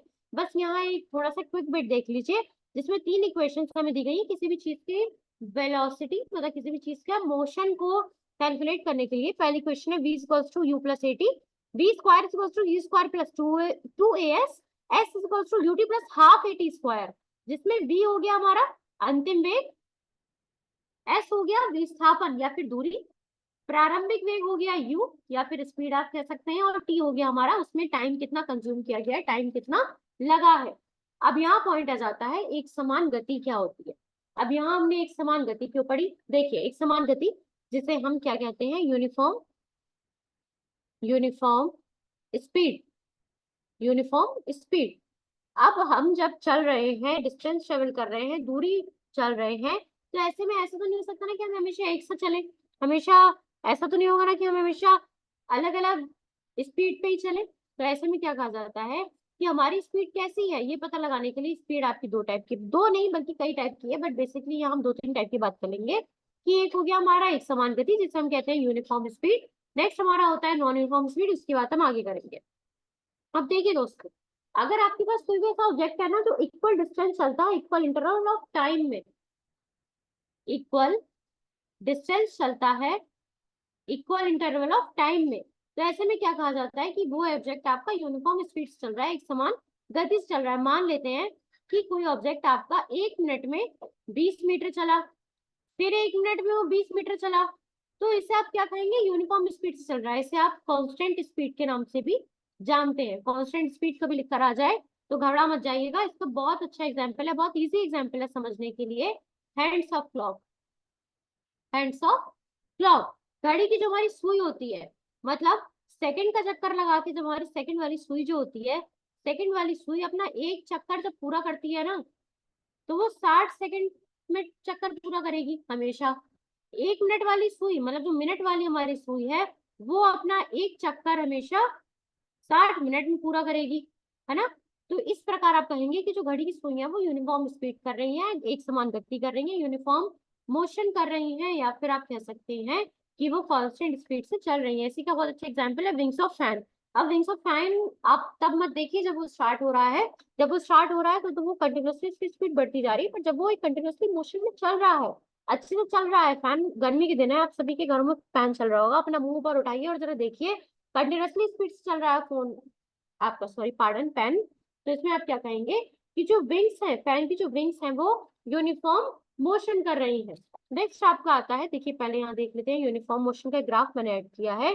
यहाँ पे आपके पास जब आप 1 मिनट, यहाँ आपका टाइम दिया हुआ है मिनट में, डिस्टेंस दिया हुआ मीटर में, तो जब आप 0 मिनट से 1 मिनट पर आए तो आपने 10 मीटर का डिस्टेंस ट्रेवल किया। जब आप 1 मिनट से 2 मिनट में आए तब भी आपने 10 मीटर का डिस्टेंस ट्रेवल किया। 2 मिनट से 3 मिनट पर आए तब भी आपने 10 मिनट का डिस्टेंस ट्रेवल किया। 3 मिनट से 4 मिनट पे आए तब भी आपने 10 मिनट का डिस्टेंस ट्रेवल किया, सो ऑन। तो यहाँ पे आपका ग्राफ आपको दिखा रहा है यूनिफॉर्म मोशन क्या होता है। नेक्स्ट हमारे पास आ जाता है एक समान गति का उदाहरण। एक और मैं आपको बता देती हूँ कि अगर आपके पास कोई कार है जिसकी गति 10 मीटर पर सेकंड है, तो इसका मतलब है कि कार 1 सेकंड में 10 मीटर की दूरी चल रही है ना। और ये अगर कंटिन्यूअसली हर 1 सेकंड में 10 मीटर की दूरी चलती जा रही है, तो आप क्या कहेंगे कि ये यूनिफॉर्म मोशन कर रही है। और ये मैं एग्जाम्पल आपको ऑलरेडी बता चुकी हूँ, छत के पंखे की ब्लेड का हिलना। ओके, नेक्स्ट हमारे पास आता है गैर समान गति, नॉन यूनिफॉर्म मोशन। अब नॉन यूनिफॉर्म मोशन क्या है भैया, ये भी समझ लेते हैं। जिसे आप कहते हैं नॉन यूनिफॉर्म मोशन, गैर समान गति, या फिर नॉन कांस्टेंट मोशन, इनकांस्टेंट मोशन। तो जब भी कोई ऑब्जेक्ट अनइक्वल डिस्टेंस पर चलता है तो इक्वल या फिर यूनिफॉर्म टाइम में, मतलब टाइम आपका यूनिफॉर्म रह रहा है, ऐसे में अगर वो अनइक्वल डिस्टेंस चल रहा है तो आप क्या कहेंगे कि वो ऑब्जेक्ट आपका गैर समान गति में है। मतलब एक ऐसी गति जो, मतलब किसी वस्तु की कोई ऐसी गति जिसमें वह विभिन्न गति से चलकर यात्रा कर रहा है, मतलब विभिन्न गति से यात्रा कर रहा है, पर आपका समय अंतराल सेम है, समय की अवधि सेम होने के बावजूद उसकी गति बदलती जा रही है। समान समय अंतराल में उसकी गति बदलती जा रही है, दूरी उसकी सेम नहीं रह रही है। जो ट्रेवल कर रहा है, जिस स्पीड से वो ट्रेवल कर रहा है, वो स्पीड सेम नहीं रह रही है। तो ऐसे में आप क्या कहेंगे कि वो नॉन यूनिफॉर्म स्पीड से ट्रेवल कर रहा है। मतलब पहले 1 मिनट में मानिए 10 मीटर चल लेता है, दूसरे मिनट में, मतलब दूसरा जो मिनट होगा, मतलब 1 मिनट और आगे बढ़ के 20 मीटर चल ले रहा है, तीसरे मिनट में 50 मीटर चल ले रहा है, चौथे मिनट में 0 मीटर चल रहा है, बिल्कुल भी नहीं चला। तो ऐसे आप क्या कहेंगे कि यहाँ पे नॉन यूनिफॉर्म स्पीड से ट्रेवल कर रहा है। मतलब अगर आप कार लेकर जाएं किसी भी क्राउडेड एरिया में तो आप ये चीज अनुभव कर सकते हैं, कार आपकी हमेशा यूनिफॉर्म स्पीड में नहीं चल सकती है। यहाँ पे एक बहुत अच्छा एग्जाम्पल होता है हमारा फ्रीली फॉलिंग बॉडी का, फ्रीली फॉलिंग बॉडी का, जिसका एक्सलेशन जैसे जैसे वो बॉडी नीचे गिरती जाएगी उसका एक्सलेशन तेज होता जाएगा, पर उसको एक कांस्टेंट एक्सलेशन माना जाता है। कोई भी फ्रीली फॉलिंग बॉडी है, ग्रेविटी के अंडर जो आपका बॉडी फॉल कर रही है, गिर रही है, तो ऐसे में उसका एक्सलेशन कहते हैं, स्पीड कही जाती है 9.8 मीटर पर सेकेंड। तो हर सेकेंड में इसकी स्पीड 9.8 मीटर पर सेकेंड बढ़ती चली जा रही है, 9.8 मीटर पर सेकेंड बढ़ती जा रही है, मतलब इसकी स्पीड कंटिन्यूअसली बढ़ रही है, चेंज हो रही है। तो ऐसे में आप क्या कहेंगे कि ये हमारा जो फ्रीली फॉलिंग बॉडी है ये नॉन यूनिफॉर्म स्पीड फॉलो करती है। क्लियर है। आप मान लेते हैं कि आप ए से बी पॉइंट पर चले, मानिए आपने कोई ए से बी पॉइंट ले लिया। अब इस ए से बी पॉइंट में आप 100 मीटर चलते हैं, तो ऐसे में आपकी स्पीड क्या होगी, 100/10, मतलब यहाँ 10 सेकेंड में आप 10 सेकेंड, टाइम आपका 10 सेकेंड, 100/10 मतलब 10 मीटर पर सेकेंड की स्पीड से चल रहे हैं। तो क्या आप हर टाइम 10 मीटर पर स्पीड की सेकेंड से गाड़ी को लेकर चल सकते हैं? नहीं। तो इसका मतलब होता है कि अगर आप स्पीड कई बार बदल रही है आपकी, तो ऐसे में आप नॉन यूनिफॉर्म स्पीड से ट्रेवल करते चले जा रहे हैं। नेक्स्ट आपका मैं यहाँ ग्राफ दिखा देती हूँ, नॉन यूनिफॉर्म स्पीड का एक ग्राफ है। इसका ग्राफ भी टेढ़ा मेढ़ा बनेगा, यूनिफॉर्म नहीं बनेगा। तो यहाँ हमारे पास टाइम दिया गया जो कि मिनट में, डिस्टेंस दिया गया जो कि मीटर में है। यहाँ 1 मिनट में इसने इतना डिस्टेंस ट्रेवल किया, कितना, ये देखिए देख लेते हैं।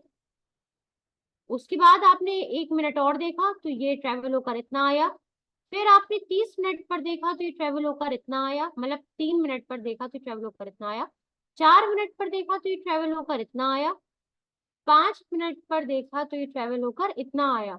6 मिनट पर देखा तो ये ट्रेवल होकर इतना आया। तो यहाँ हम बस इतना समझाना चाह रहे हैं आपको कि टाइम सेम है, 1 minute 1 minute 1 minute 1 minute 1 minute 1 minute, लेकिन आपका डिस्टेंस कंटिन्यूअसली बदलता जा रहा है, डिस्टेंस ट्रेवल होता बदलता जा रहा है। तो जैसे जैसे डिस्टेंस बदलता जाएगा उसकी स्पीड भी तो बदलती चली जाएगी ना। तो ये हमारा एग्जाम्पल हो गया नॉन यूनिफॉर्म मोशन का।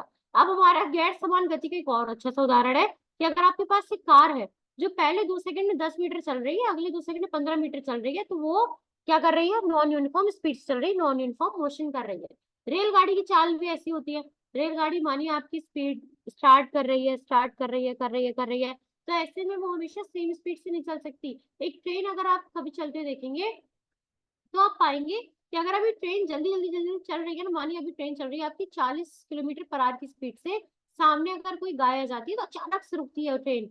ऐसे में उसकी स्पीड जो है एकदम डिक्रीज होती चली जाती है। तो आप ऐसे में क्या कहेंगे कि ट्रेन कभी भी यूनिफॉर्म मोशन में नहीं चल सकती है, या फिर एक कार जो कि क्राउडेड एरिया में, वो कभी भी यूनिफॉर्म मोशन में नहीं चल सकती है।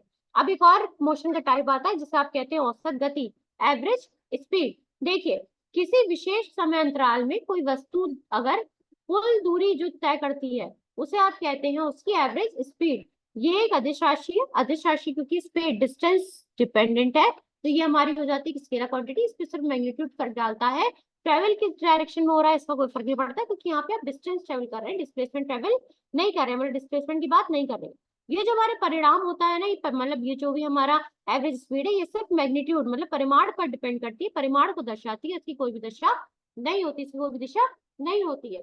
तो अगर आप कह लें कि हमारे पास कोई वस्तु है जो ए पॉइंट से बी पॉइंट पर चलती है, ए पॉइंट से बी पॉइंट पर चलती है, तो इसमें अलग अलग पॉइंट्स हैं इस वस्तु के, है ना, जैसे सी, D, E, F, ji, H.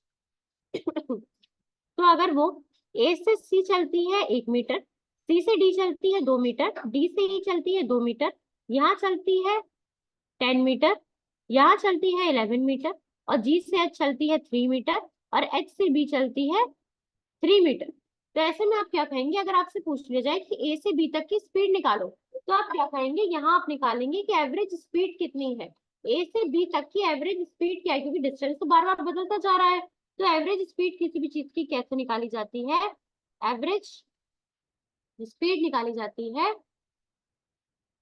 x1 plus x2 plus x3 plus so on upon t1 plus t2 plus t3 upon so on.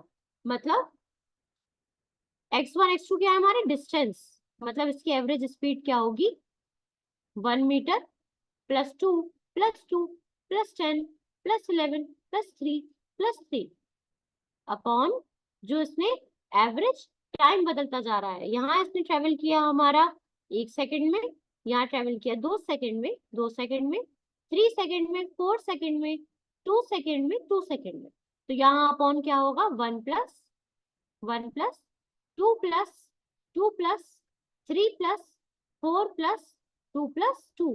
तो आपकी एवरेज स्पीड क्या आ जाएगी, यहाँ पे एवरेज स्पीड क्या आ जाएगी, इसका टोटल आ जाएगी। तो आप इसे टोटल करके क्या होगा, इसका टोटल अब आप हमारे कमेंट सेक्शन में लिखेंगे कि इसकी एवरेज स्पीड कितनी निकल के आएगी।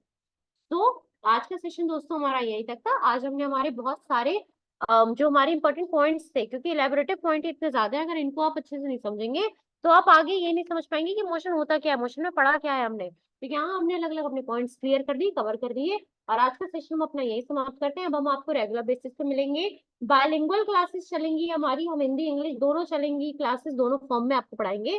दोनों लैंग्वेजेस जितनी ज्यादा कंफर्टेबली फॉर्म में आपको समझा सकती हूँ उस तरीके से आप तक लाई जाएंगी। मैं प्रज्ञा सक्सेना आप सभी के लिए 24/7 अवेलेबल हूँ, और कोई भी क्वेरी है, किसी प्रकार का कोई संदेह है, then do reply, do ask us. हमसे हमसे पूछने के लिए आप हमारा इंस्टाग्राम हैंडल या फिर हमारा यूट्यूब कमेंट का जो सेक्शन है, यूट्यूब का कमेंट सेक्शन है, that is you can use. So आज का सेशन हम ये समाप्त करते हैं, कल फिर मिलेंगे, आगे की हमारे जो मोशन की इक्वेशंस हैं, लॉ ऑफ मोशन की इक्वेशंस हैं, वो सॉल्व करेंगे, उनके डेरिवेशन सीखेंगे कैसे होते हैं। तो thank you everyone, thank you for today's session. It was a very good session. Hoping for everyone's betterment, hoping for everyone's enlightened future. Thank you. अच्छे से पढ़िए, बिल्कुल मोटिवेटेड रहिए, कॉन्फिडेंस अपना बिल्कुल भी लूज होने देने की कोई भी जरूरत नहीं है। All the best.